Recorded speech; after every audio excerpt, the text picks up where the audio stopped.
Welcome to Saltier Politics. We haven't been here for a while, but I'm excited. I think we're coming in strong with a fantastic interview that I have to say, I took a little backseat to this one because I saw Julie get that sparkle in her eye when she gets into a political conversation.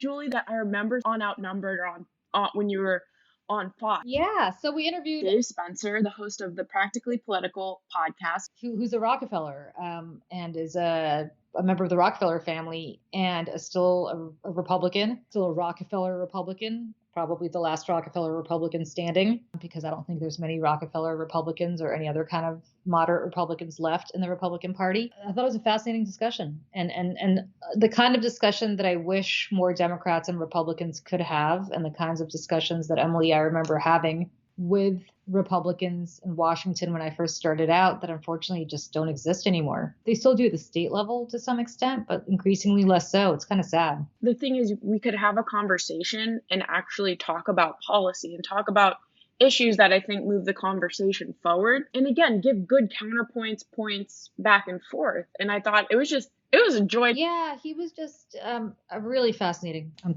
very glad that we spent, I think like an hour talking to him because he was just so interesting about his great uncle Nelson, and about his uncle Jay Rockefeller, who was the senator from West Virginia for a long time, which we will talk about on our podcast coming up next. Joining Julie and I today is Dave Spencer, the host of the Practically Political podcast, a pragmatic Republican and Rockefeller heir. Dave, so great to have you here. Thanks for having me. It's a pleasure. So Dave, tell us what a Rockefeller Republican is these days, because I think the term is so outdated now. It seems like the Republican Party has just completely forgotten about the lessons of the Rockefeller family, or even Reagan for that matter. What do you think about that? Well, yes, I think you're right. I will acknowledge that we are a severely endangered species, if there are any of us left at all. But the original Rockefeller Republican was someone who was socially more liberal, on things like abortion, but fiscally more conservative. And now, of course, the party has gone the opposite way, where it's fiscally irresponsible and, socially beyond right. It used to be that when you were, if you opposed abortion, at least everyone agreed on an exception for rape and incest, and you don't even get that anymore. So, yeah, it was really more than beliefs. It was the desire to work across the aisle. And that was really why a lot more things got done. So, yeah, I'm definitely one of the lone warriors, but I believe the only way to save the Republican Party is to burn the village to destroy it. And the problem is that right now there's no political price being paid for what's going on. So until that happens, it's a tough slog. Well, you ask an interesting question, because to me, if you are thinking back to the trajectory of the Republican Party and how it got to this point, it's not Donald Trump. I wouldn't say it's even Ronald Reagan. I think there were symptoms of what was going on, which is effectively that the evangelical right, Ralph Reed and Pat Robertson and Jerry Falwell and all these other evangelicals, it seems to me really made the Republican Party a reflection of their beliefs on the social component. And so now it became much more, as you said, a socially conservative party, fiscal issues kind of be damned, which almost began once Nelson Rockefeller was no longer in office, right? It began kind of in the mid 70s and or late 70s and continued to go on that way. So I don't know if you agree with that. Well, I think I view it in stages. I think the first stage really started with the election of Reagan. Not that Reagan was anything like that. In fact, he'd be tossed out of today's Republican Party on his derriere. So when I hear people like Ted Cruz quoting him and lionizing him, like please. But so the religious right started to drag the party to the right and make a lot of these social issues relevant. Then you had, on the personal side, you had the demonizing, which really began with Newt Gingrich in the 90s. And then as far as people being elected, you had the Tea Party, which came along and really made purity okay, made the not being able to compromise a part. And then, of course, the final stage is really the big lie, which has been internalized by so many Republicans. And that's now what is really scary, is that you have people, except for a couple of lone wolves, the Adam Kinzingers, the Liz Cheneys, you have basically people who are, if they're not denying it, if they're not supporting it, they're not denying it. People like Kevin McCarthy, And, I think I'm very worried. I think we're headed for some major potential constitutional crisis here. But those are the stages. Do you think how I see how the party went off the deep end? Do you think the Republican Party is headed for a reckoning? Because it strikes me that the Republican Party is in a very good position next year to regain control of both houses of Congress. It seems to me like there is not just no penalty to be paid for veering way to the right, but actually a reward in some cases in the Republican base for veering to the right and among the electorate. There are voting restrictions being put into place in places like Texas and other places. Pennsylvania is another good example of where the legislature has veered to the right, where they're trying to put voting restrictions in. And if they win a gubernatorial election next year, they will be able to do that effectively because they'll control both branches of government in Pennsylvania. And that seems to me that would actually help the Republican Party, this rise towards authoritarianism, because they will be able to then disenfranchise enough Democratic voters or potential Democratic voters to be able to win. So is there really a reckoning that's coming for the Republican Party, or are they rolling the dice and playing for the whole thing the way Mitch McConnell did on the Supreme Court with Merrick Garland? It seems to me like they're just extrapolating those lessons and doing that state by state now. Yeah, I agree. Well, as I mentioned earlier, there's no political price being paid for this, and until there is, it's going to keep right on happening. And if you take a look even at 2020. A lot of people will say, well, they lost. Well, in the minds of people like Kevin McCarthy, Trump was the only problem. They lost the presidency because people didn't like Trump. They lost the Senate because Trump interfered in those two races in Georgia. But they gained seats in the House. They didn't lose state legislatures. I think the Democrats had a real chance of taking over some legislatures, but they didn't because they talked about, instead of kitchen table issues that worked in 2018, they talked about defunding the police and Medicare for all and the Green New Deal, which most Americans don't want to hear about. So, yes, I think you're right. Until there's a price to be paid, they're going to keep on doing it. And the strategy is, whether you agree with it or not, that demographically the party is screwed, right? So the only way to stay in power is to rig the system. And that's going to be done by challenging the legitimacy of elections if they lose, by making it harder for people to vote. And the part that really scares me in some of these states like Georgia, allowing state legislatures to overturn elections, because all the election rules and all the changes that have come in really so far have been a wash prior to 2020.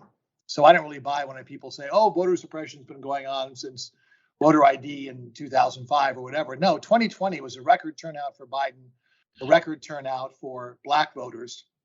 So the party realized, instead of having laws that affect while the vote's being cast, we need to be able to do things after the vote's being cast. And so Georgia is a classic example.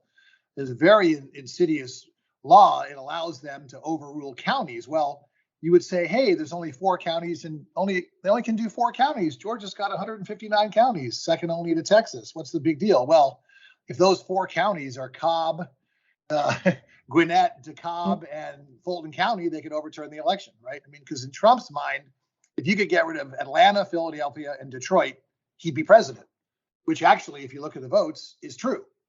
So that's the strategy. And it's pretty scary, but they realize that's their only chance. So they're going to go all out until they pay a price. So that's my question, I guess. Yeah. Are they ever going to pay a price? Are you optimistic that the Republican Party will pay a price enough to get back to your family's legacy, or even Reagan? I mean, even becoming a center-right party as opposed to the authoritarian party that they have become. Even Bush. I mean, if you think about. Oh yeah.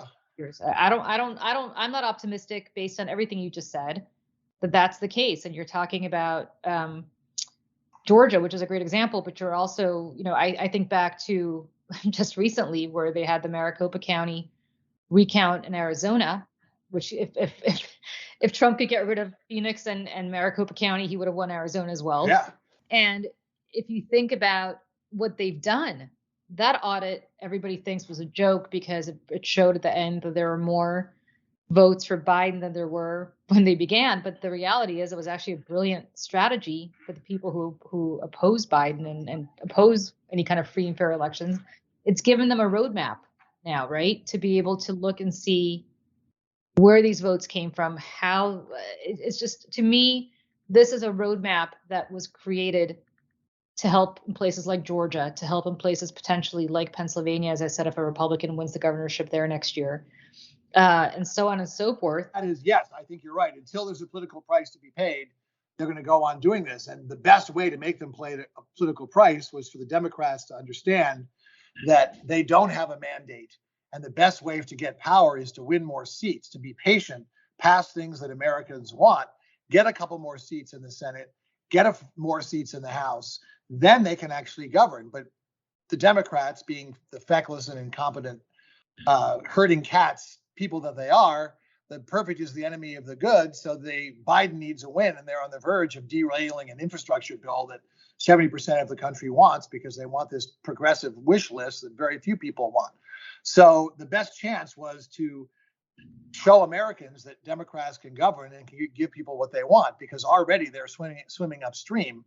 Only twice in this century has a president gained seats in a midterm, the first midterm, and that was FDR in 34 and George W. after 2002, and that was after a major crisis. So Biden, I think, had a chance, and I wrote a piece about this, that if the Democrats played their cards right, they could gain seats in 22, but the Delta variant and a few other things, and there's been a lot of unforced errors. So right now, if you look at Obama's approval ratings, which are the primary criterion of how well the midterms go or don't go, it's Biden. It's Biden's approval rating. It's looking pretty bad. So right now, it was always going to be pretty close, pretty sure that they'd take the House. And right now, if things don't change, they're probably a lock to take the Senate, which, as you say, will allow them to keep going with this. And the worry is that even when the demography changes, that there'll be a built-in advantage that's locked in for enough time where they'll be able to do enough damage and hold on to power long enough. So yeah, I think they're making it harder and harder for them to pay a price, which is the whole point. So I'm not optimistic either right now. What's interesting to me is that the average voter in the United States, in these swing areas, is, and I don't think Democrats focus on this enough, is a white, non-qualified man. Yeah, and those are the voters that came over from Trump. And as James Carville said last time, a lot of what the Dems are doing now is going to be a great platform in 2050, when this is a majority minority country. But last time I checked, the next election, 2/3 of this country is still going to be white. So I think a lot of the strategy, both in terms of the demography and in terms of a lot of the suburban upper income, particularly women voters that couldn't stomach voting for Trump, and also voted for the Dems in 2018 because they were talking about jobs and the economy and education and the minimum wage and healthcare and kitchen table issues. That's where there's very little daylight between the Trump voters that went for Obama twice and went for Trump, is on kitchen table issues. There is a huge amount. There are light years between them when it comes to issues like defunding the police and open borders and abortion till birth and all this stuff that's being pushed. And I just think strategically it's really poor.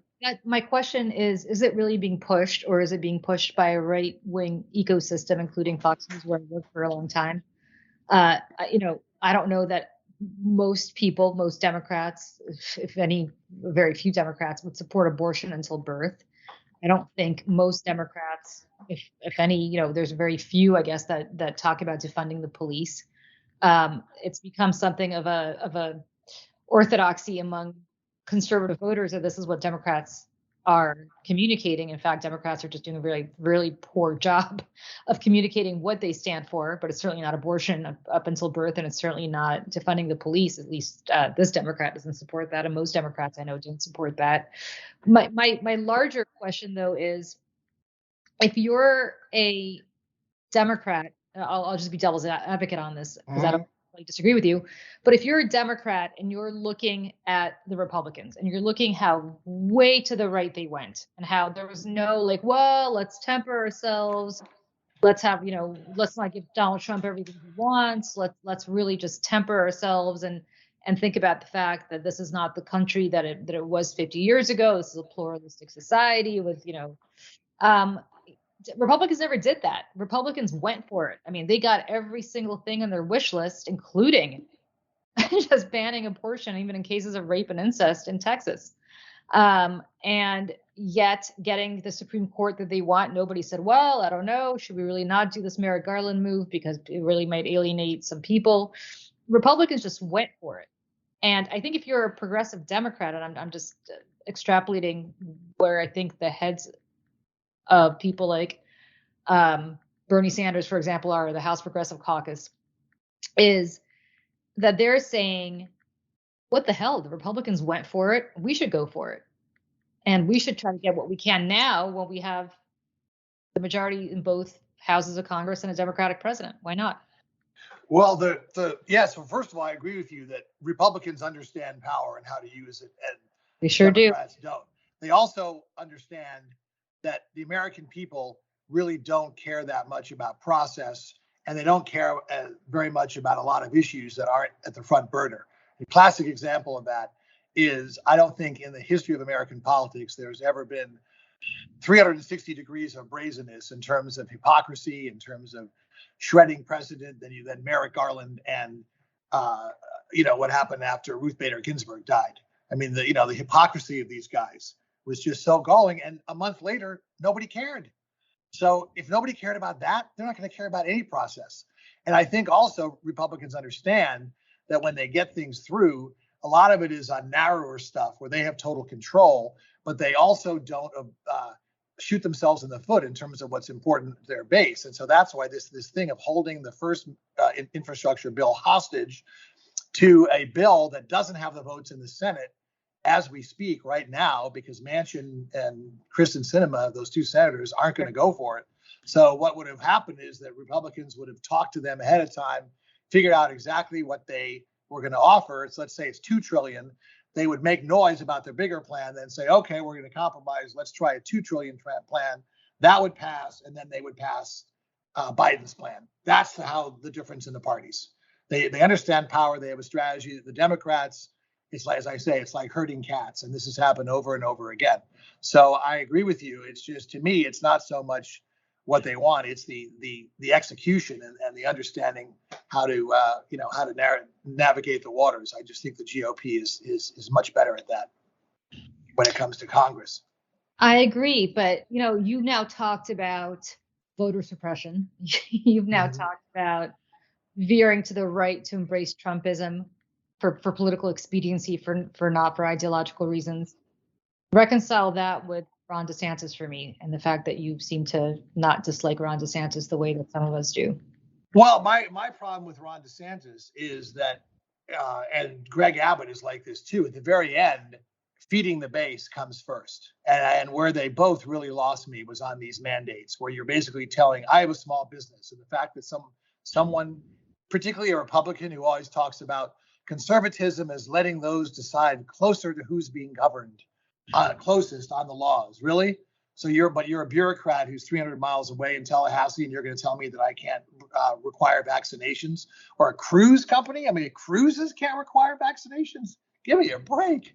So that's where he lost me. I think he's done some good stuff on the environment, and I think he's done some other good things. But what I really, I don't care for him personally, but I think what I admire about him is that he's realized that the heir apparent to Trump is going to be someone who doesn't offend the base, but also actually governs, someone who's actually educated and does his homework and pays attention to what people want. I think DeSantis had done a good job of that, but I think he really stepped in it with this Delta variant thing, and I think it's set him back a lot in Republican circles. Pre-Delta variant thing, when I was listening to, you were interviewed by Clay Aiken, and you said that Ron DeSantis was a huge threat to the Democrats, and he's a player that they should be afraid of. Who do you think? Yeah, that point, he was the most likely person to get the 24 nomination. But who do you think is a Democrats' version of this? And do you think we have one? I don't think necessarily. I think there are people like Joe Manchin and Kristen Sinema who come from swing states, and Joe Manchin, because my uncle served for almost 40 years in West Virginia. I know that state pretty well. There's not another Democrat on this planet who could hold that Senate seat. So yes, he can be a pain, but he's voted with him every time. And so in terms of the next wing of Democrat who's going to be the heir apparent, that's one of the problems, is that the bench is very thin. I don't think that there's someone who really can step up right now. And I think there's also been a problem with Kamala Harris. I think someone like if Amy Klobuchar were vice president, I think she'd be a much better heir apparent. But I think Kamala Harris has proved herself to not be very deft. And I just don't think that she's a very skilled politician. But it's really hard to not have her the heir apparent. So I think that because I don't see Biden running again. I don't know what you folks think, but I think he's going to have trouble finishing this term. I don't see how he can run for.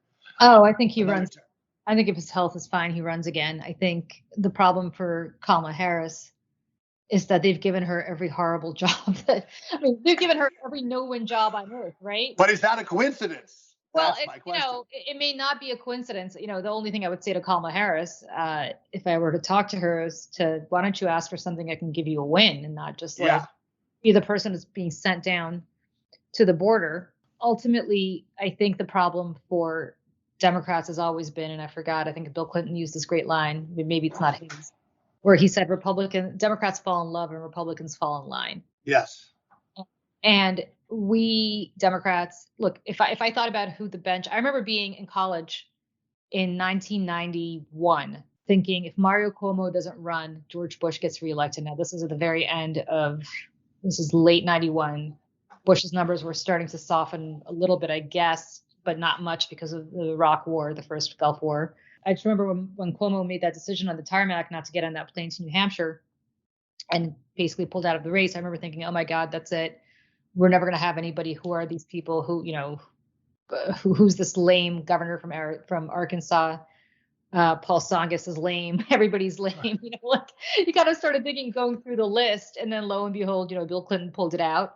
If somebody had told me back in 2007 that an African-American guy named Barack Hussein Obama, who was a first-term senator from Illinois, was ever going to be successful, I would have laughed. And in fact, I supported Hillary Clinton in that primary, not necessarily because I supported her policies more than his, but because I just thought she was the more electable candidate. I was completely wrong about that. I didn't realize back then, I guess what I realize now, which is there'll be 100 black men who will get elected before one woman ever gets elected in this country, because the misogyny is so much worse than anything else. So Hillary's her own worst enemy, too. Hillary may have been her worst enemy, but I'll tell you something. If you saw the way women were treated, Amy Klobuchar and Elizabeth Warren and Kamala Harris and every other woman who ran, there is a built-in animosity that we have towards women, and that includes women towards other women, by the way. It's not just a problem of men. But and Sarah Palin too. Sarah Palin, for all her problems, I think got treated worse as a woman than she would have been if she were a man, because Dan Quayle was no more. That's true. Dan Quayle was no more incompetent or competent than she was. So the only thing I'd say to you about that is, we'll find somebody, and I don't know necessarily that Democrats never have developed a strong bench. What Democrats always developed was that one guy that they fall in love with and suddenly becomes like the chosen. Look at the Republican bench in 2012. Look at the great bench they had. They had two senators I could think off the top of my head, Marco Rubio and Ted Cruz. Whatever you think of them, they were sitting senators. You had Jeb Bush, a 2 or 3 term governor of Florida and a member of the Bush family. Chris Christie, the governor of New Jersey, who was incredibly popular before Bridgegate and before he decided to throw his arms around Obama during Hurricane Sandy. So you had an incredible bench, and out of this incredible bench comes this huckster reality show host who is anathema to everything Republicans have always said they stood for: fiscal responsibility, even the social aspects of things. A thrice married man who talked about his sex life and cheated on his wives very openly in the New York tabloids. Donald Trump was everything the Republicans stood against. And all I could think is you have people like Marco Rubio or people like Ted Cruz, who from the day they probably came out of the womb started grooming themselves to run for president and behaved accordingly to what they thought the Republican base wanted. And here comes a guy like Donald Trump who blows all of that up and turns it on its head and wins, and probably wins the primary. So, and the election. So I guess Democrats probably have the same thing, right? There'll be another somebody, whether it's Kamala Harris or it's going to be somebody else. By the way, Kamala Harris's numbers, the last poll I saw, were better than Biden's, which tells you something. Yeah. Well, no, it's true. And look, the same thing is true with Jimmy Carter, right? I mean, he came out of nowhere. So Yeah.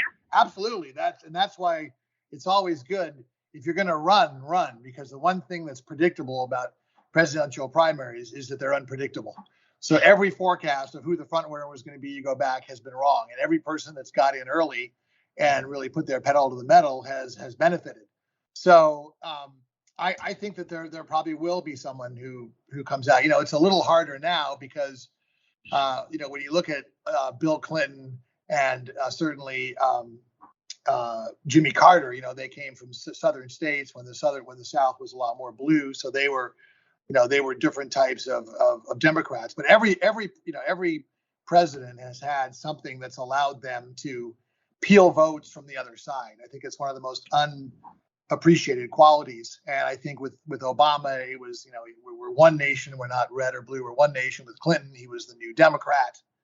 Who, George W. Bush, it was compassionate conservatism, all this stuff. And I think Trump's what I think the most underrated quality that got him the election was, first of all, the dynamics were going in his favor. And only twice in history has somebody won a so-called third term. In other words, someone's been reelected and then someone from the same party has won.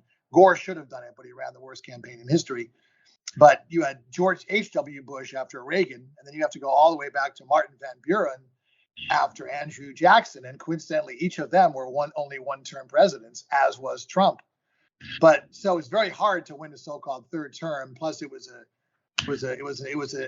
change election, and there was a lot of things going against it. But Trump's underrated quality was that he was considered the most moderate GOP candidate since Eisenhower. Now, of course, he didn't govern that way, but the fact that he'd been a Democrat only recently, a lot of people thought, okay, this guy's more moderate than a lot of guys. Plus, he's going to blow up the system. Plus, I hate Hillary Clinton. And, it all came together with a perfect storm. But my favorite stat, and I always say this, is when you talk about the Democrats being the enemy of the good, it's like if my guy or my way doesn't go, then we all go down. In Pennsylvania, Michigan, and Wisconsin, the three states that won the election, there were 2 to 3 times as many voters as Trump's margin of victory, who voted for Bernie Sanders in the primary, who voted for Trump in the general. In Pennsylvania, Trump won by 44,000 votes. Over 100,000 Bernie primary voters voted for him in the general. My reaction is, what? So next time you see a Bernie bro in Pennsylvania, thank him for handing Trump the election. Well, it's funny that you say this. I'm actually doing the show from Pennsylvania. Okay. And that'll be a good stat. Yeah, I can tell you it's interesting where I am, and I live in New York, but I'm in Pennsylvania this weekend. Where I am is actually Northampton County, which is the swingiest county in Pennsylvania, which is arguably the swingiest state in the nation. And the town where I am, Biden won, but won by a minuscule number. And what's so interesting about that is that everywhere I went, and still go whenever I'm here, you still see the Trump flags everywhere. Like, everywhere. People haven't taken them down. And what that says to me is this is not so much about an election, it's a lifestyle to these people. Right. A lot of these people. There's a guy, whenever we're here, we always joke, who literally has a bike that he's wrapped up in Trump flags. He wears a Trump flag and a Trump shirt, and he's got a Trump flag on his little bike like a streamer. He's got a baby in the back of the bike, and like a baby kind of, I don't even know what it's called, but basically a place to put his baby. The baby's dressed in Trump clothes, and if you're out to lunch in this town, you'll see him biking up and down the street, almost as a walking billboard, for no reason, not because he's getting exercise. I think just to advertise. He'll blare patriotic music as he's doing this. So it's interesting because it really is a lifestyle to people, I think, in ways that nothing else ever has been. I mean, I think about even Reagan in the 80s. As much as people loved Ronald Reagan, I don't remember anybody ever keeping Reagan signs up on their lawn past election day. Well, let's face it, it's a cult. It is. I know people, when those of us who've been never Trumpers started saying that, how many years ago people thought we were being hyperbolic, but now I think pretty much everyone agrees. Because, and that frauded, as they call it in Arizona, was a perfect example of how, in most cases, people would say, okay, we did it your way. Yeah. settled, right? No, I mean, it wasn't even acknowledged. It's as you say, it's part of the plan that's being formulated to learn from the mistakes of 2020, so they'll be able to overturn future elections. But going back to people living and breathing in Trump, and he can never do anything wrong. That's something that you're seeing more and more. And I think that so many people, and those of us who study politics get it, but so many people keep saying, God, how can those people in those states vote for Republican? No one's been more inimical in terms of economic policy, and that's true. But the bottom line is, Julie, people used to vote solely with their pocketbooks. They don't do that anymore. They vote on cultural issues, racial issues, social issues, and I understand. I spent time in a lot of these states. I understand why the hillbilly elegy crowd supported Trump. For them, the American dream is dead. They were discarded by Democrats. They're in economically hollowed out areas that have been riddled by addiction. And this guy came along. He's a charlatan. He's a con man, and he pretended to care, and they bought it. I get it. And what I think the problem, I remember being on Fox the day after the election on a show called Outnumbered that I used to co-host. That would have been fascinating. And so I remember saying this as a Democrat, obviously, who was shocked that Trump won. I think all of us were a little shell-shocked, on both sides of the aisle. Some people really believed he was going to win, but they were delusional about Romney winning too in 2012. I think the Democratic Party has a perception problem of being condescending to people like this. The Democratic Party has become so urbanized in the sense that that's where Democrats are concentrated, right? If you're a white Democrat, chances are you're an urban Democrat, or at least a suburban Democrat. And I think there's a perception that Democrats look down on people who are not college educated, who look down on people who are not necessarily financially successful. I think there's a huge fear. You talked about the hillbilly elegy crowd, but there's a huge fear. And it's interesting because the author of Hillbilly Elegy, who went to Yale, is now running. Oh my God! Well, what he's gone off the is now running for Senate in Ohio, and ironically enough, is exploiting them, knowing full well what he's doing. Exactly what I'm about to say, but I think there's a sense the demographic changes that are plaguing this country in their mind, which are of course not plaguing this country in my mind, are coming for them. That people who are undocumented immigrants are suddenly going to take their jobs, even though that's not true, or somehow take their spot somewhere in life, which is not true. And not just that, but African Americans and women. And, they want to go back to the good old days, which I guess were the 1950s in their mind, or whatever it was, where you had stability, where if you went to work at a factory the day you graduated high school, you retired from that factory at the age of 65. And you had security, and you had sense of feeling like you were getting up and having a purpose every day to go to work and collect your paycheck and support your family and still have time and money to take vacations. And all of that is gone. And I get it. I completely get it. The fact that the Republican Party, of course, is mouthing these platitudes in my mind while voting specifically to provide tax breaks to the very people who exploit these kinds of course. People is interesting to me, which I guess raises the question for me. You live in the Bay Area, right? You're south of San Francisco. I'm born and raised in Manhattan, but I've been a California boy for quite a while. Okay. So you're by Silicon Valley or somewhere down by Monterey? Yeah, I'm in a place called Hillsborough. I'm about third of the way between San Francisco and Silicon Valley. Got it. So you're in an area that's kind of descriptive of what I'm talking about, where a lot of Democrats live. And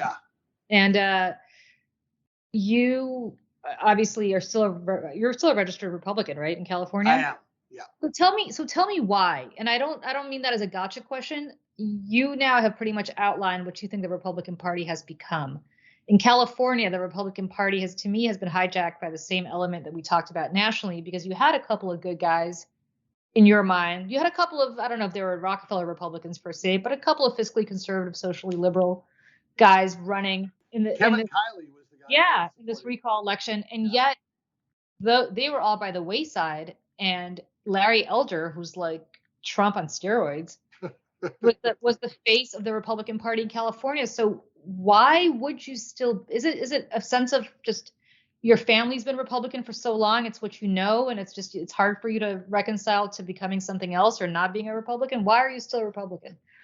Well, there's really part of it is I have a real sense of loyalty, and I'm going to keep espousing what needs to happen, and I hope that people will listen. But part of it is there's really not any other place for me to go too. I think it's nice to be registered to a party.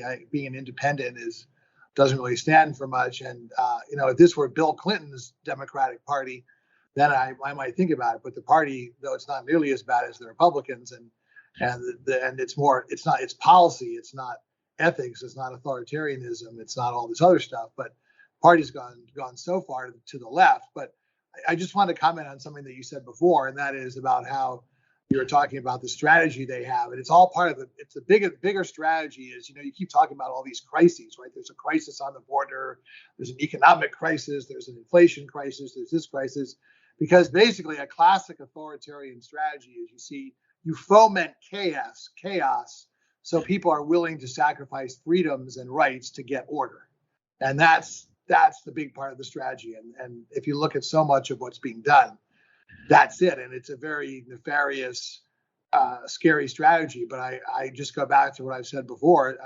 I don't believe it. We have a two-party system. Third parties don't work. The two-party system served us very well for a long, long time.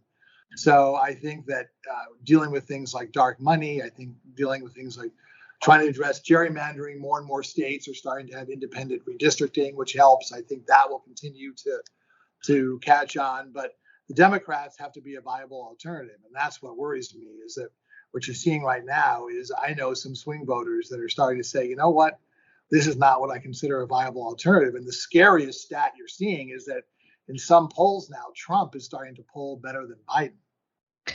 Well, so to that point, I guess if you're a Republican who's still a Republican, for whatever reason you're a Republican, your reasons are obviously very valid. Do you even think about voting for a Democrat ever, or do you just say, "Oh yeah, I'm going to stay home"? I mean, in fact, to be honest with you, the last Republican that I voted for in the presidential election was George H.W. Bush. Because I think if Mitt Romney had ran as who he was, I would have considered supporting him. If George W. Bush had actually, tried to be more responsible in a lot of ways, I might have considered supporting him. But unfortunately, I don't think there's really been any great GOP candidates recently. So a lot of times it was more the lesser of evils. And I think that's another thing people have to realize, is that every time there's a presidential election, it's more like the scenario where you go to a dinner, right? And you really want beef, and they're serving chicken and fish. And if you hassle the waiter enough, maybe you can get a vegetarian entree. So it's not who do I like more, it's who do I dislike less. And coupled with that sadly, I think more people in this country are now voting to say F you than they are to say thank you. And so you put in those two dynamics, and that's why someone like Trump can get elected, because it's always the lesser of evils, and it's who's going to buck the system more, and who's going to, show Washington what they need to see, and all this stuff. And of course, that never ends up happening because people get in there. And I think Trump's one of the reasons he lost, I think even despite the economy, he still could have been reelected if it weren't for his erratic behavior and the fact that he ran as a populist, but he governed pretty much as a plutocrat. Yeah, no, I know. I mean, it's just interesting to me because I share the same sense. Emily, I don't know if you ever had this happen to you, but I don't think I've ever said this publicly. All the years that I lived in New York and still live in New York, never voted for Mr. Cuomo. And I'm a Democrat, and I never voted for him in the primaries the first time around. I never voted for him in the general election, and for reasons that are apparent now. But I had serious problems with him going back, to when he first ran. What's interesting to me is, though, you're right. It became a thing of I don't really it's not that I support the policies. And by the way, his policies were very much aligned with mine in many cases, but this is more of a personal thing for me. But the question for me, I guess, much like for you, is, do we ever get to the point where we start voting for people based on who we love and not on who we hate? And I think that's that. Well, the Trump people certainly, I should take that back. The Trump people definitely vote. And I should say I voted for Joe Biden because I've known Joe Biden a long time, and I actually really, really like him. But the Trump people, to me, vote for Donald Trump because they truly love Donald Trump. They truly, truly love Donald Trump. And you went back to the Bernie bro people in Pennsylvania, why they voted for Trump. It's because they truly hate Hillary Clinton. She was the Antichrist. She needed to be erased because in her mind, and I'll quote Susan Sarandon here or paraphrase her, if we only get rid of the Hillary Clintons of the world, then the Bernie wing will be ascendant, which is a completely naive misunderstanding of life. But on the Republican side, tell me if you disagree with this, it seems to have worked, right? If only we get rid of George Bush and the Jeb Bush, the populists will be ascendant. And they have been. I mean, they have been. Look at Ron DeSantis, great example. I mean, Ron DeSantis's background is entirely, as is Donald Trump's, by the way, entirely. Or Josh Hawley. I mean, yeah. I mean, these guys are not. They're not hillbilly elegy. I mean, I'll take Vance. I mean, he actually, I guess, came from that background before going on to Yale, although I guess that kind of doesn't make him that much of a hillbilly either in his own mind. These this actually all began, now that I think about it, when Romney ran against Obama. And in one of the debates, and I almost fell off my chair watching this, Romney slammed Obama for having gone to Harvard Law School. Like, you don't get these Harvard Law School values. I'm thinking, you're Mitt Romney. You went to law school and Harvard Business School. And also, you're Mitt Romney. You ran being like Mitt Romney could not be more establishment, could not be more of that guy. And listen, this is the wing of the party that you come from. This is the family, your family legacy. I mean, you're a Rock. You tell me, was your upbringing, forget the fact that you're a Rockefeller, but it seems to me I'm certainly not a Rockefeller. I did not grow up with a lot of money at all, but my parents would have sold their house and probably did sell their house to make sure that if I wanted to go to Harvard Law School, that I would have gone to Harvard Law School. That was something to attain. That was something to aspire to. When did that stop being something to aspire to? When did being educated, I'm not talking about Harvard specifically, but when did getting a really good education stop being something that we aspire to in the Republican Party? Well, it's absolutely congruous with the rise of populism, because you look back, populism, a big tenet of it is a rejection of the elites. That's why Trump had such a problem with COVID, because if you support what the scientists say, if you support wearing masks, if you want people to get vaccinated, that's supporting scientists, and scientists are elitists. And that's the same thing. And if you look at people in the Trump administration, by the way, for the record, there's plenty of people that went to Ivy League schools, including whether or not he got in there legitimately, including the former president himself. So there's, as usual, there's a surfeit of hypocrisy here. But that's really it. That's when, to answer your question, that's when Harvard became evil. That's when medical science became evil. It's with populism. And populism, by the way, it's all inequality, right? That's what breeds populism. And you look at it all over. You look at Marine Le Pen in France. You look at Brazil. I mean, Bolsonaro. Oh my God! I never thought anyone could make Trump look good. And all these guys, it's the same thing. It's inequality that fosters this resentment of people that the system is leaving behind. And a lot of people. No one begrudges wealth in this country, but people do begrudge that the system is rigged. And frankly, it is in a lot of ways. Well, it is rigged. I agree with that. But let me challenge you on that, because Donald Trump certainly played up his Wharton, which he, of course, did not go to Wharton Business School. But be that as it may, okay, he still went to Penn. He still did programs at Wharton. But let me challenge you on that, because Trump did play up the fact that he did, I went to one of the best schools in the country, and Ivanka went to one of the best schools in the country, and my son's all, whatever. You talked about his SATs, and he go ballistic. I had perfect scores, and I had perfect this, and I had perfect that academically. So he's certainly, on the one hand, and his base just kind of let that go. Like, if you're going to say that these elites don't get it, how does somebody like Donald Trump, who was born with a silver spoon in his mouth, and well, again, that is the thing about Trump, which even compared to Bill Clinton, who was great at taking shots and keep company. You think about the Jennifer Flowers story and all this stuff that was supposed to derail his pregnancy. He literally was someone that none of this stuff has stuck with, right? Nothing has stuck with him at all. He's gotten away with so much stuff, and so if you look at a lot of other people that have been with him, that rule does apply to them, but none of these rules apply to Donald Trump. Yeah, I mean, that's what's so weird to me. And then I look at your state and I wonder what's the future for the Republican Party in California? I mean, is it even worth being a Republican in California, or is it worth, if you want to move the Democratic Party more to the center and make it more of a Bill Clinton party, as you claim you would have supported Clinton if you were running today, or you become a Democrat? Is it worth trying to influence the party in the largest Democratic union to do that?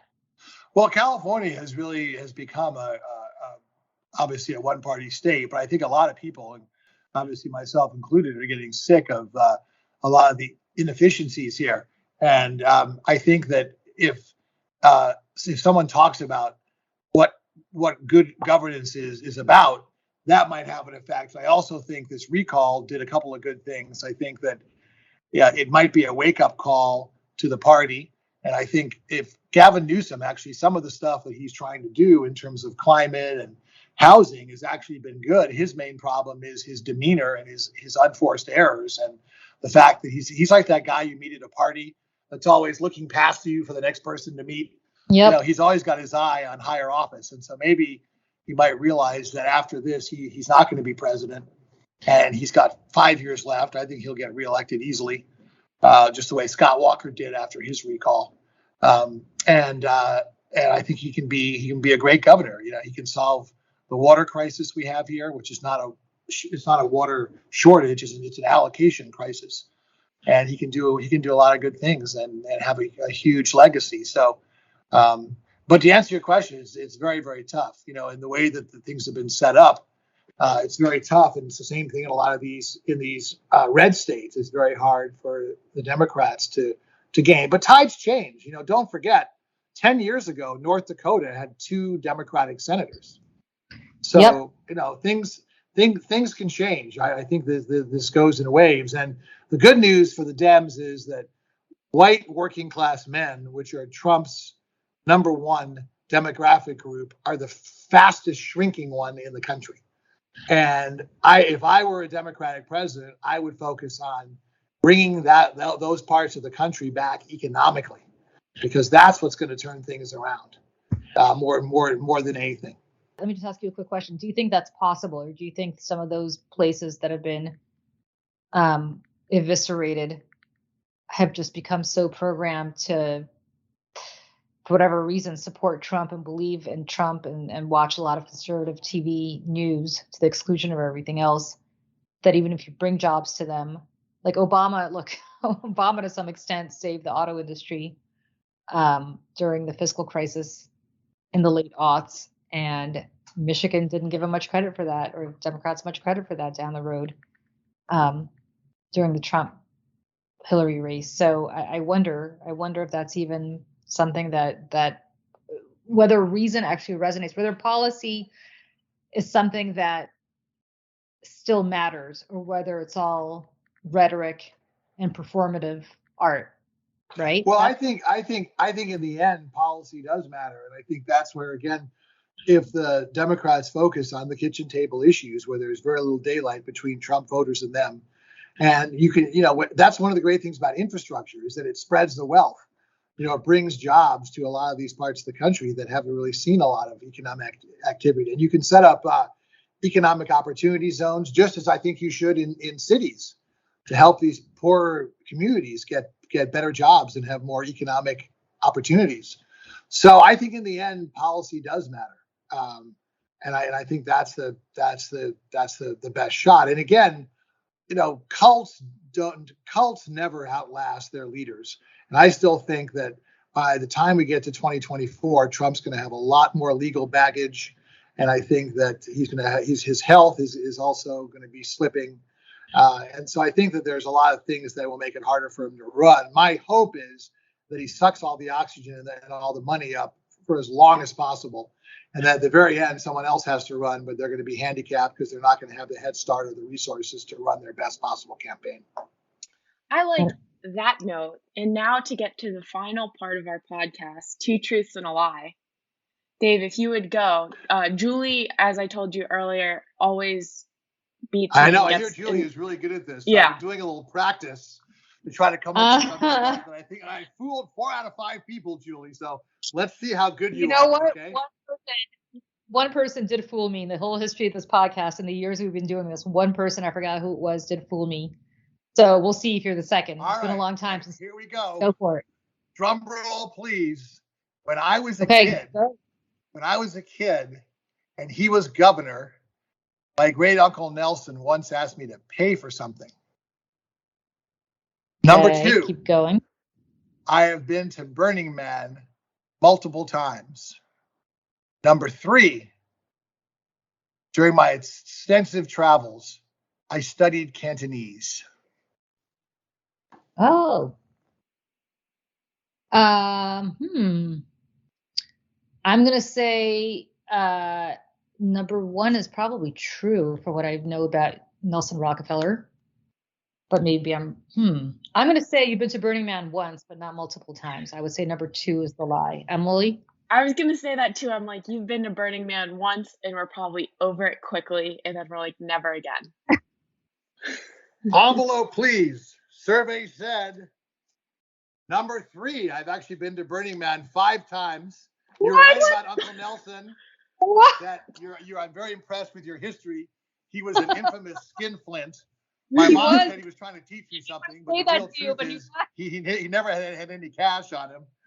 And I actually did not study Cantonese, even though I lived in Hong Kong for a summer, which you may have seen. So I thought that there you go. Congratulations, the second person to stump us. I didn't want to say this about your uncle, but he was kind of notorious. I know that. My God. Do you think he didn't care? Well, first of all, let's not forget that's how wealthy people get wealthy. They actually don't pay for anything. Well, so the one throw money around never laugh. But I'll just say that famous quote for Nelson, because he was always, saying the family wasn't that way. So someone finally said, Governor Rockefeller, you come with this incredible wealthy family. How much money do you need? Just a little bit more.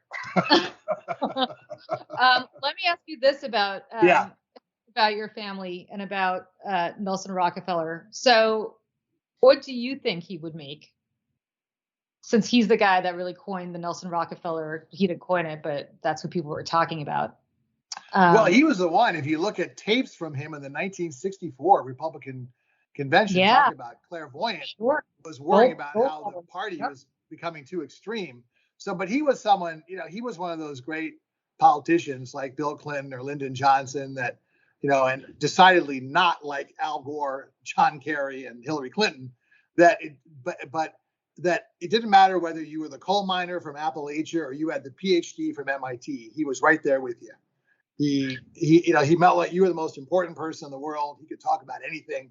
And so I think that he would have been someone who would have realized the trends. In fact, the bottom line was if it hadn't been for the fact that he left his wife in 1962 to marry Happy, which people couldn't tolerate that, I think he probably would have been president. Do you think that Uncle Jay would be elected in West Virginia in this environment? Yes, I think he's like a Joe Manchin in the sense that I think he would have run one more time if he hadn't had some health issues. And also he was someone who always cared about policy.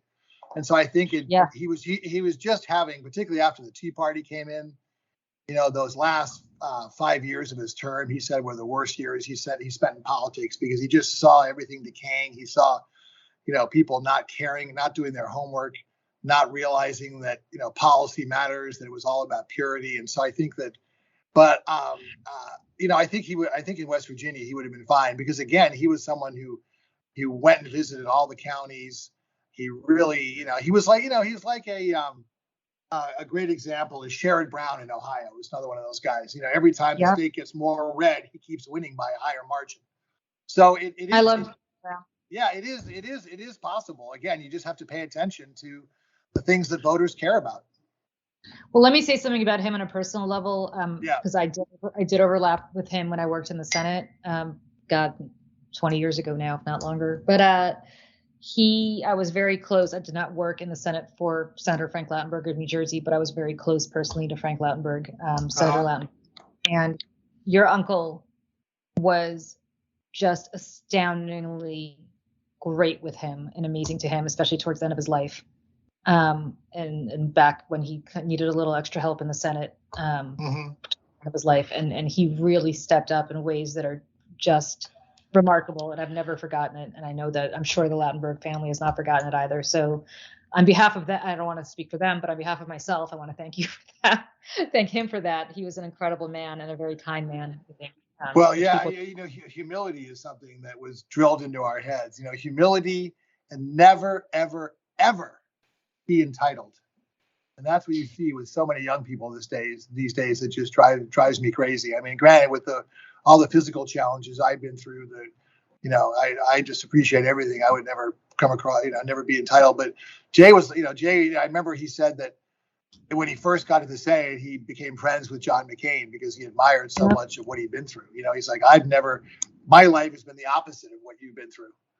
And they became fast friends and were friends throughout his entire career there, just because of that. But I'll also say this about you saying that, and about, as you said, about Jay Rockefeller and your family. I mean, compare that to what you see with kids growing up, my generation, and not just my generation, younger kids of very wealthy, prominent families. Yeah. Look at the Trump kids. Yeah. I mean, I hate to say this, but who's more entitled than Ivanka Trump and Jared Kushner waltzing? Jared is. You talk about white privilege and Yeah, I mean, just waltzing into the White House and just assuming they're going to co-run the government because of, they were in the Lucky Sperm Club. And it's interesting. And not just that, I could, name certain other children of senators who behave that way. So I think it's lovely that you grew up with that mantra and that your family did, considering where you come from. And I really wish that was still the case with a lot of people who have famous last names like yours. I just don't see that happening as much. Well, sadly, it's not. Yeah. But, this has been so much fun. Yes, thank you. Great chatting with you. Talking to you. So really appreciate it. Yeah, anytime.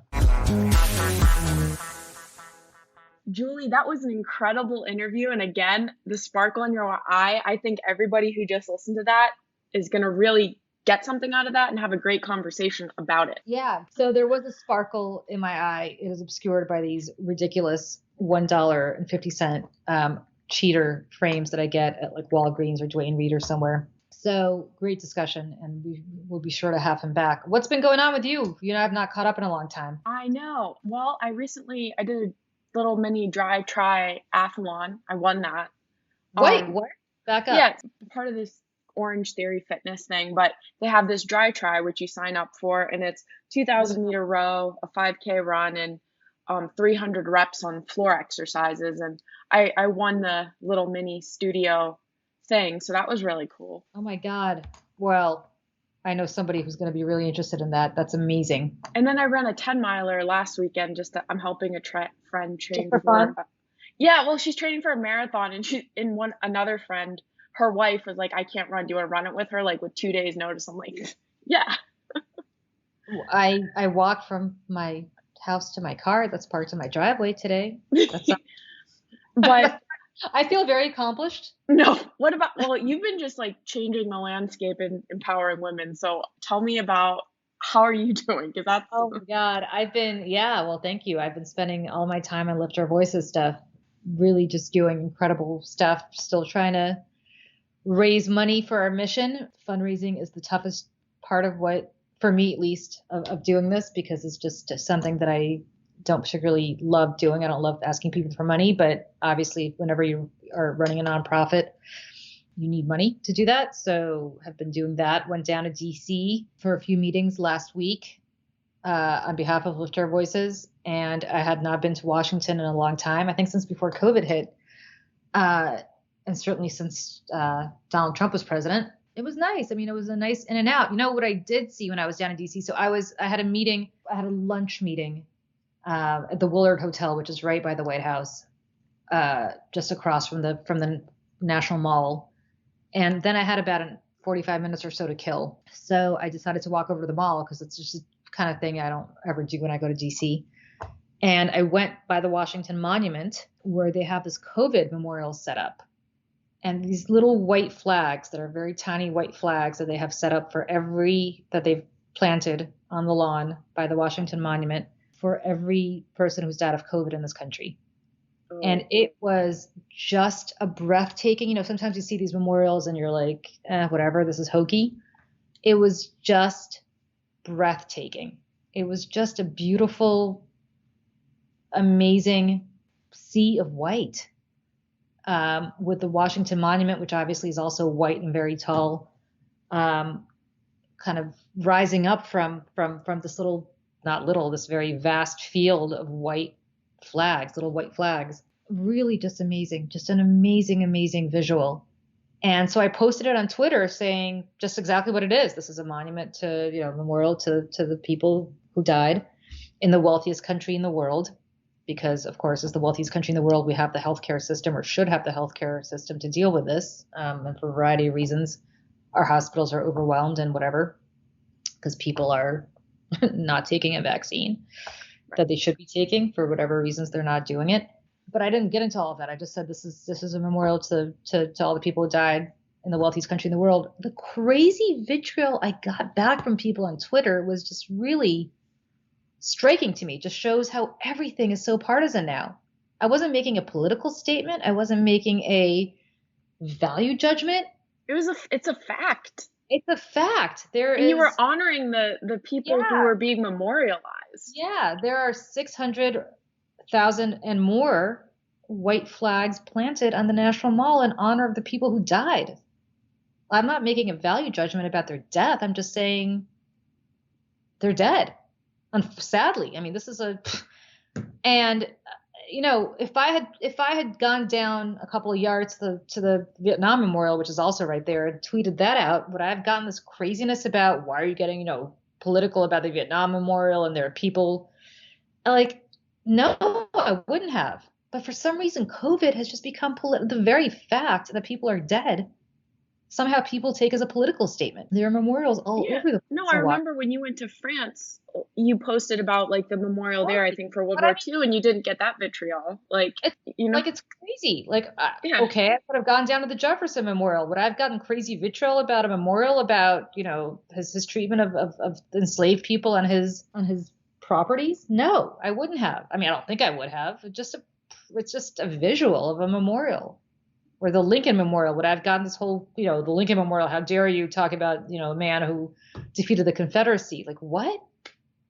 That's not political. Tweeting that out's not political. Washington, you know, the Washington Memorial is not political, even though he didn't do some great things to slaves and his people who were enslaved and his Mount Vernon. I mean, so on and so forth. Like, but COVID is just something that people go crazy about. And it just kind of depressed me because I'm like, how are we ever going to get through this thing if the mere fact that I'm tweeting out a picture of flags in the National Mall in commemoration of dead people from a pandemic is something that everybody goes ballistic about? It was just, I don't know. It's depressing. The whole thing is depressing. Having said that, Lift Our Voices is not depressing because we are working hard to change policy. And we're going to California. I'm very proud to say about a month ago, hopefully Gavin Newsom will sign that into law soon, just passed NDA ban, very similar to New Jersey's, which means that if you're in California, nobody can enforce an NDA on you. That's not for proprietary trade secret information. So if you're sexually harassed, for example, you can talk about it. So what's making you salty this week, Em? I've been following all the Britney stuff, so I'm so glad her father is no longer her conservator. But I don't know if you got to watch the new New York Times one on Hulu and then the Netflix one. I didn't. But all the crap that amazing woman has gone through. I am so glad, and I hope she is free soon. So I would have to say it's making me salty to learn about what happened to her and what the justice system that you are fighting against right now has done to constrict her and take away so many of her rights. That has made me very salty. We've talked about this before, but you and I both know full well that Brittany would never have been subjected to this if she were a guy. No, absolutely not. Plenty of guys have gone off the deep end, but I mean, I'm happy for Brittany. I'm happy that she's getting married again. I hope, that this one lasts. I know. Yeah. What about you? What are you salty about? Well, I mean, except for the vitriol that you got on Twitter over a memorial posting. I'll tell you what I'm salty about. I'm salty about the fact Kristi Noem, who's the Republican governor of South Dakota. What am I talking about? North Dakota. She's the Republican governor of South Dakota. This right-wing Trump blogosphere puts out this article. I'm going to sit here and defend her because I can't believe I'm defending her. She and I disagree on virtually everything in the world. But this right-wing, and let me stress again, right-wing publication writes this unsourced thing about her having an affair with Corey Lewandowski, right? Who has been a long time established horrible human being back to when he decided to grab Michelle Fields, a reporter who was covering him back in 2016. But allegedly they're having this extramarital relationship, which I really couldn't care less about, except to say that this article, again, written by something called American Greatness, which apparently is a Trump supporting outlet, is basically saying something along the lines of, well, this kills her chances of becoming president in 2024, getting the nomination in 2024. Really? This is coming from a Trump supporting blog? Yeah. Really? Why? Because she's a woman? Because Donald Trump, a man, apparently that's just locker room talk that boys talk about, grabbing women by the you-know-what and cheating on your wife with a stripper and cheating on your wife with 100 other women and on all three of your wives, I should say. But that's okay. But This obviously kills having an extramarital affair, which, by the way, is completely unsourced. And this is just a horrible rag piece. I'm going to defend her here and say there's no evidence of this whatsoever. And even if there were, if I'm a Trump voter, why do I care? Right. I mean, you've already established you don't. So, but you know why? Because she's a woman. Because she's a woman. So here you go. I, a liberal Democrat, am defending Kristi Noem, who speaks at CPAC and brings down the House there, purely because I think she's getting completely screwed as a result of being a woman, kind of like Sarah Palin did in 2008. Anyway, that was a great, great, great interview. And Em, you and I have a breakfast date next week, which I'm very excited to actually see you in real life. We haven't seen each other in months and months. And have a wonderful weekend. And we will do this again much sooner than the last time we did this. Truth. Talk to you later.